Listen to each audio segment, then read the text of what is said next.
The August 27th meeting of the City Planning Commission is now in order. Would the clerk please call the roll? Bartsch. Burning. Bollinger. Yes. Hanson. Yes. Hochhalter. Keller. Here. Coop. Here. Larshus. Here. Offerdahl. Here. Sievertson. Here. Wegenast. Wetzler. Here. All right, please stand for the Pledge of Allegiance. Allegiance to the flag of the United States of America and to the republic for which it stands, one nation, under God, indivisible, with liberty and justice for all.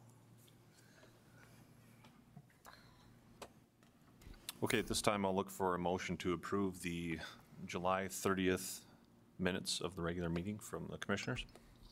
Make a motion, we approve. Okay. Second. That's a motion by Wetzler and second by Coop. Please call the roll.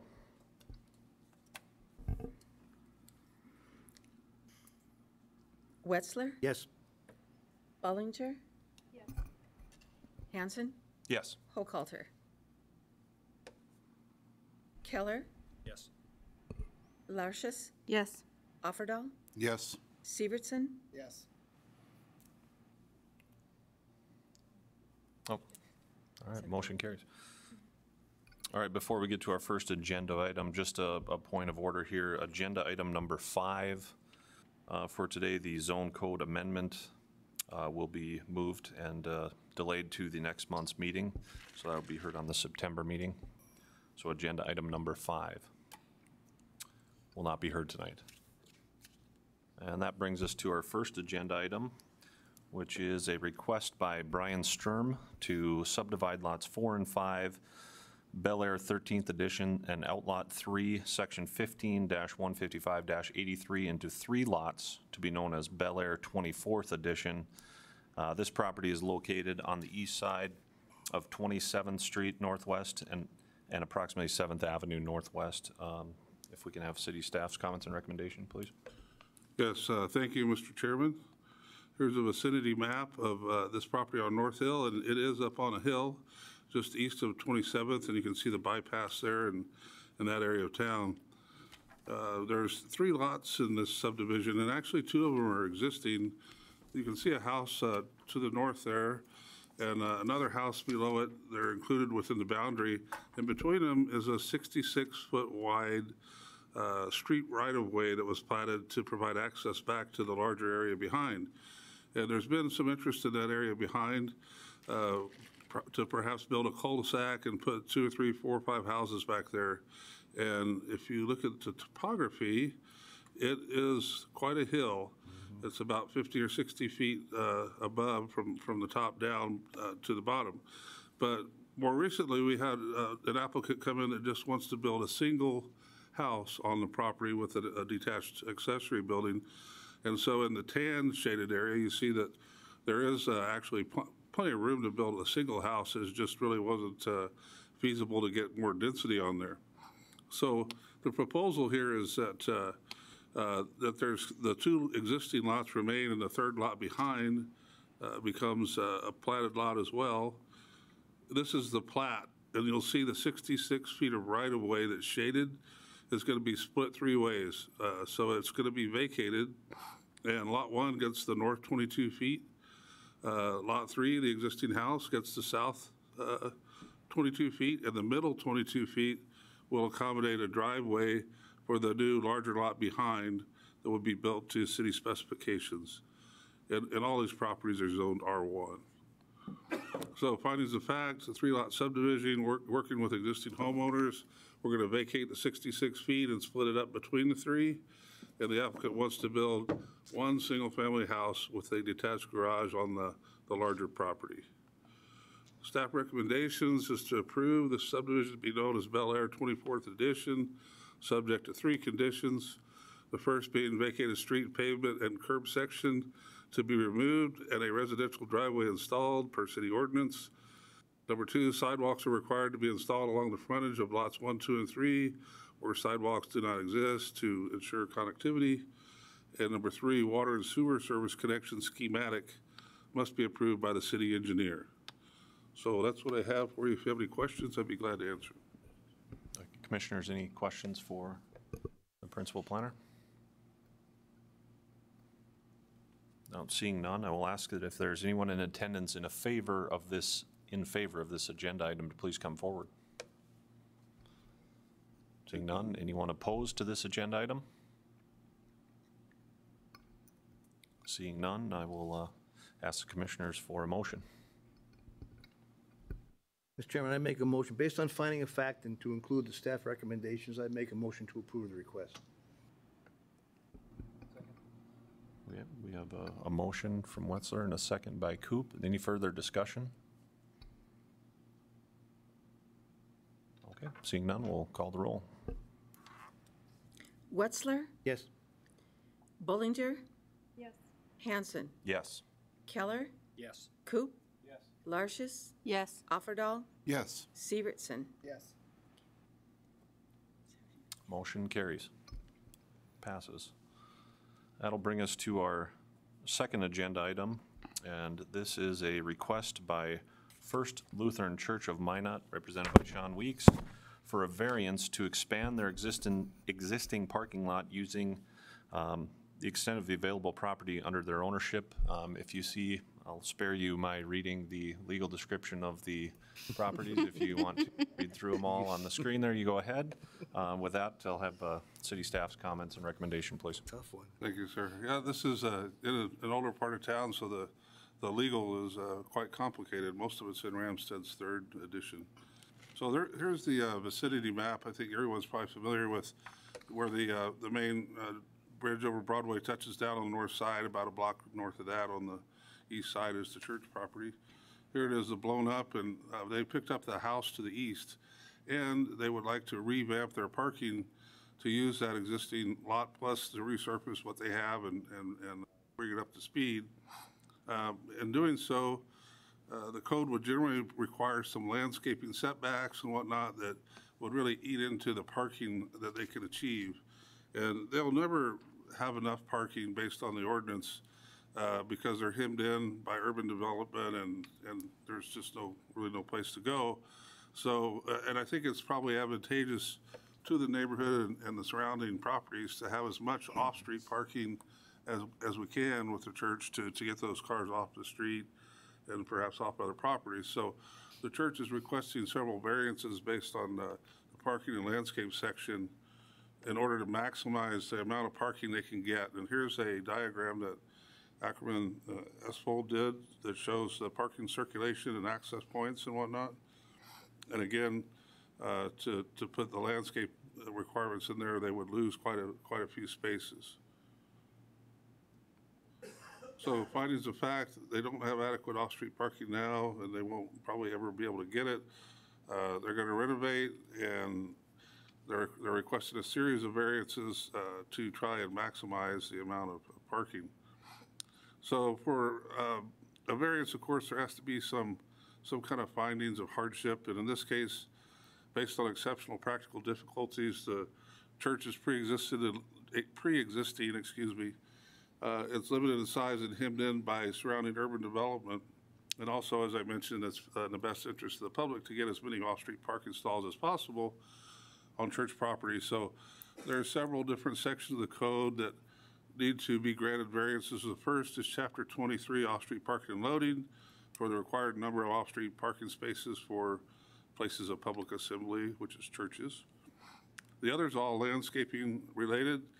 There's a street landscape strip that would generally be required. There are trees that are required in that landscape strip. There are also interior islands generally required with landscaping, supplemental landscaping in those islands. So I guess when you read the motion, I would just include all these specific sections. These are the variances that need to be granted if you agree that the variance is valid.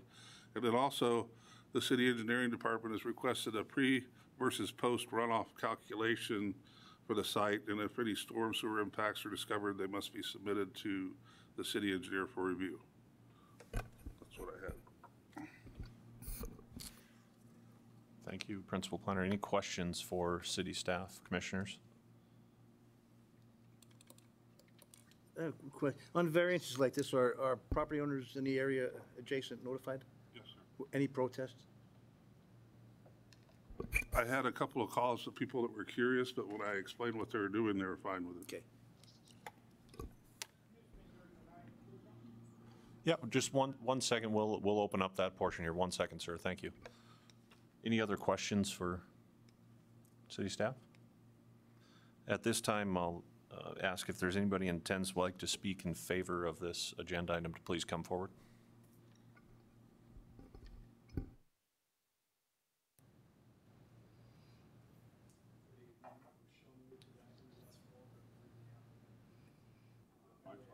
Microphone. Turn the mic on. There you go. Get it? Yeah. All right.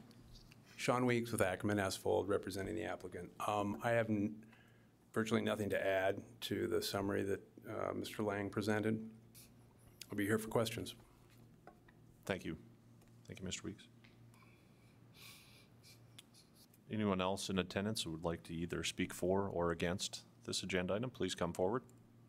I'd like to ask a question about it. Please come up, and if you want to sign in on our sheet there, please. Up here? Yes, sir.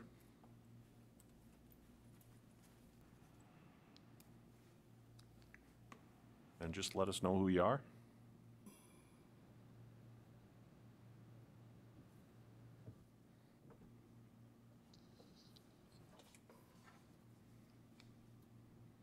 I'm going to ask a question. I live in that area there. They're going to interfere with my house or anything? 517 First Street Northwest is where I live. I just had my house recited. No. Okay. Is it going to interfere with, in what ways, sir? I guess if you could clarify how would that? Well, the lot that they're talking about comes right up against my lot, right in the west side. Okay. I don't, I'm trying to find that slide. Oh, I'll back up for you. Oh, there we go. So see the picture on the screen? That, the house in the corner, is that the one you're talking about? 517 First Street Northwest. Maybe go back. Down one. So here's, Oh, yeah, the corner one, yeah. Yeah, right up here. okay, yep, we see it there. I asked the designers about that, and they said that they'd certainly be willing to work with the owner to put a fence or something up for a physical barrier to keep headlights from shining in or anything like that. So you need to talk to I guess the Ackerman Asphalt, to Mr. Weeks. Oh. Well, I just was wondering about it because it's just at my house beside it, so I was wondering if anything's going to happen with it or not, because I see the one next door to me, looks like the parking lot's going to extend into that lot, so, and I'm right north of that. Right, and they can't come on your property. Huh? They cannot come on your property, but they can come up to it, so. Oh, okay. So if you have concerns, I would work with Sean to talk it through, and Okay. make a fence or something would be good. Well, I got a fence around my yard, so. Okay. There's a fence around it, so. Okay. Okay. Well, Thanks. Thank you, sir. Thank you. Mr. Weeks, did you want to add just anything real quick?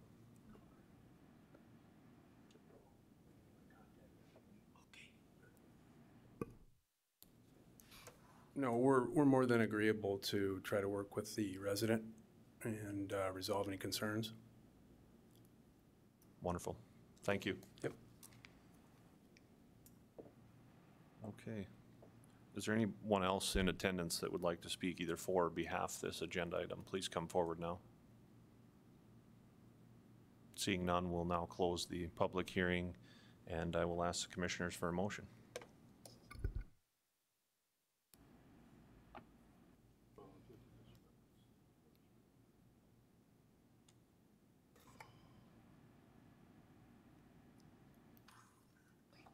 Move to approve the variances and everything that's written down. Taking the high road, huh?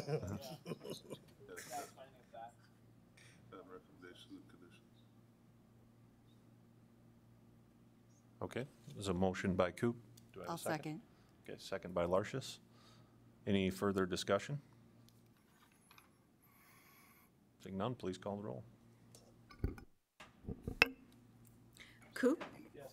Larcius. Yes. Offerdahl? Yes. Severson? Yes. Wetzler? Yes. Bollinger? Yes. Hanson? Yes. Keller? Yes. Motion passes. The third agenda item today is a request by David Bolduc for a variance to exceed the allowed square footage of an accessory building on Roach's Second Edition, Lot 3, Block 1. This property is located at 911 9th Avenue Northeast. City staff for recommendation and report. Thank you. Thank you, Mr. Chairman. So there's a vicinity map of the property. Smaller lots in northeast, south of the airport property. The neighborhood is zoned basically R1, single family.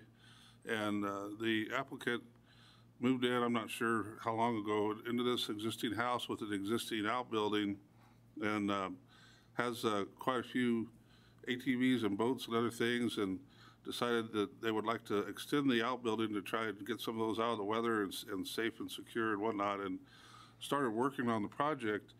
There's a hill that drops from the back where the alley is down to where the house, probably 15 feet or so of relief. And so as they were working on this building and trying to negotiate the structure and the hill and everything, they came in to talk to the building department, and the building department informed them they didn't have building permits to be doing the work. So there was a stop work order issued, and we decided to ask them to come to DRT, Development Review Team, to talk about what they were trying to accomplish and what direction we should take. So at DRT, we advised them to go ahead and apply for a building permit. It would be denied, and then they could come to this board and ask for a variance. And if the variance were to be granted, then they could have a building permit issued. If it were denied, then the work they had been doing previously would have to be taken down. And so the variance that they require is that accessory buildings are limited in size in the code, and in R1, on lots less than 24,000 square feet, you can have up to a 1,200 square foot accessory building, except that in any case, you can't have an accessory building that's bigger than your house. But what's interesting here is that the house is very small. It's 624 square feet. And the accessory building is already 696 square feet, not including the work they were doing. So there's already a non-conforming condition there with the accessory building being a little bit bigger than the house. And what they would like to add is 240 more square feet to the accessory building. So it would be 936 square feet compared to the 624 for the house if the variance were to be granted. With the slope there and the drainage that is associated with the slope and the tightness of the lot and everything, there's not a lot of options to try and achieve what they're trying to achieve. So the findings of fact, the property was purchased with a small house and an existing accessory building that already exceeds it. In order to store the buildings, the applicant began work without proper permits, and then it was decided to go through the process we described. So, in order to find the hardship, the applicant provided a list of conditions, and they're kind of summarized here. And that based on the topography of the lot and the associated drainage issues that go along with that, and the fact that the house is already a very small house, smaller than your average home at only 624 square feet, they would like to have the variance issued so that they could build the 936 square feet, which is not an unreasonable size for a detached garage and certainly less than 1,200, but it is all on a small lot. So that's the history of it. If you have any questions you'd like to ask me, I'd be glad to answer them. Thank you. Commissioners, any questions for the principal planner? Seeing none at this time, I'll ask if there's anybody in attendance that would like to speak in favor of this agenda item to please come forward now, and please sign in with your name and let us know who you are. Thank you. Hi, yeah, I'm Jim Bolduc. I'm the father of David Bolduc, so I'm here to answer any questions. The only thing I'd like to add on the variance is behind his house is an alleyway that ends right behind his house. There's a big open lot behind him, and he works the oil rig, so he's 2 weeks on, 2 weeks off. His wife works either during the day or at night. And so having his vehicles back there, anybody could back a trailer in, could pull back there, grab any one of his ATVs or his jet skis and drive away without anybody knowing it. So that's essentially why we're looking, you know. Plus, the lot behind him, there's nobody back there, and we've talked to his neighbors, and nobody had a problem with the addition. Okay, thank you. Commissioners, any questions for Mr. Bolduc at this time? Okay, we might call you back up if there is questions that come up. Thank you. Anyone either opposed or against this agenda item, please come forward now. Okay, seeing none, I will close the public portion of this agenda item and ask the commissioners for a motion.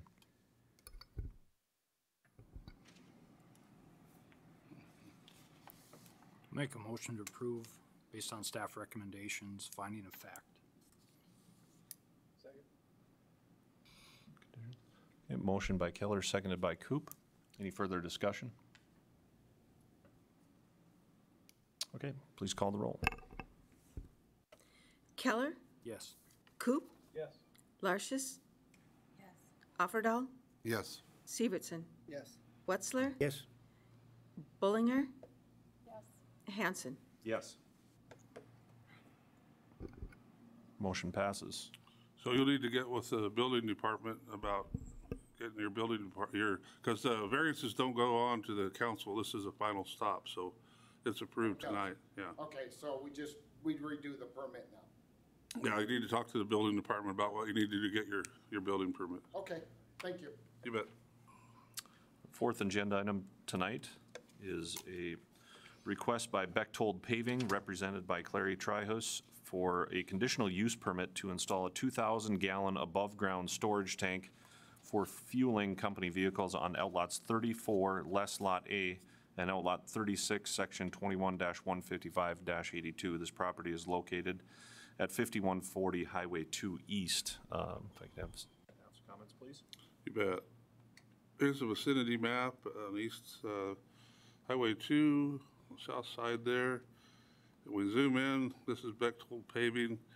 You'll notice that building kind of at the top right corner. They had been, for some time, using like a trailer with a gas tank on it and a gas pump to fuel their vehicles. And when the rural fire department did their latest inspection, they said that that was not an acceptable system the way it was set up. So they came in and met with DRT, and we had the Minot Rural Fire Department there too, and told them they had to get a tank that was up to spec, and it would require a conditional use permit in terms of zoning from the city. There's zone C2. You can see there's kind of a mixture of zoning up in that area. But this is a drawing they provided that shows that building in the upper right where the tank was that they were using and where the new tank would also be located. This is a diagram site plan that shows the measurements, working with Minot Rural Fire to make sure there was enough separation from the buildings and quite a bit of separation from the property lines, as you can see there.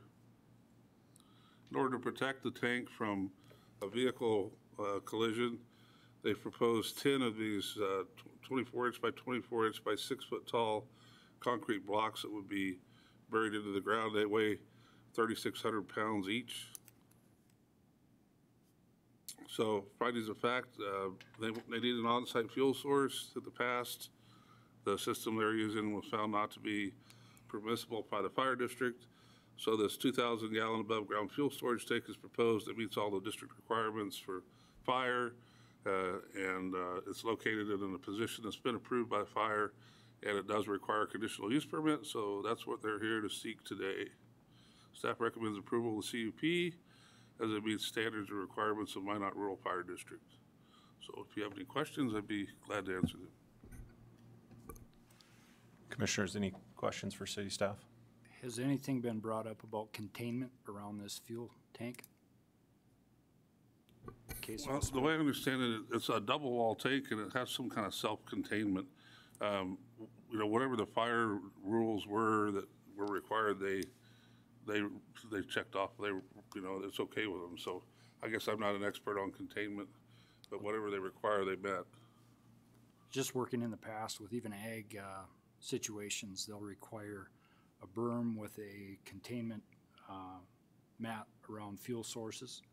And I was just wondering if that was addressed. I can certainly follow up on that before it goes to council. Okay. That'd be a good idea, just to make sure if there is, or we got fire people here. Not been brought to our attention yet on where they're getting their tank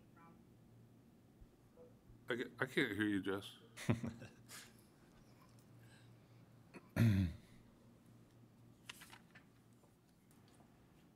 Hi, Justin Arias with Minot Rural Fire Department.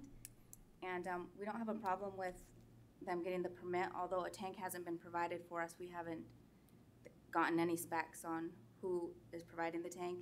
They do have to have a dual-walled tank, or they have to have some kind of containment. They have to have their emergency shutoffs, but none of that has been provided for us yet. Oh, I thought that you had. So I guess the condition should be that they have to meet all of your requirements. All IFC fire codes, they have to be conforming with the tank that they choose to use. International Fire Code. I'm sorry, what was your name again? Jess? Hey, Jess. Cenarius? Thank you. Any questions? Thank you for coming up. Commissioner Keller, does that answer your questions, or do you have any more specific? Well, I guess there's just some things that are still up in the air, and just for safety for, you know, ground containment or ground seepage and Yep. things. The size is fine with us, and where they're placing it is fine with us. We haven't seen the tank, and we don't know who's Okay. authorizing the tank. It has to be obviously UL tested and built to the specs for fuel. What about that containment issue that Mr. Keller brought up? Do they have to do an exterior containment, or is it a double wall? If the tank is double walled, they do not. Okay. So that will be on who they purchase the tank from. So if they're going through like a company considered O'Day, O'Day does the paperwork and is responsible for that tank. They placard the tank, and every year we would inspect the tank and make sure that it is up to par and on permanent footings. So currently it's not. So But you inspect it yearly? we do. Commissioners, any other questions? Yes? Thank you very much.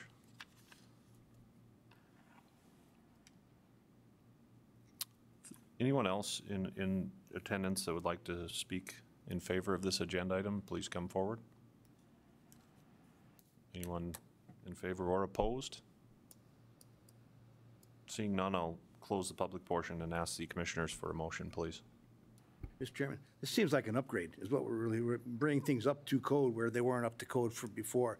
So based on that finding of fact, I'd make a motion that we approve the conditional use permit as submitted. Okay, I have a motion. Do I have a second? Second from Severson. Can we add something in there about that it meets all fire? So, yeah, IFC, right? IFC, right? So, And Minot rural fire districts. you okay?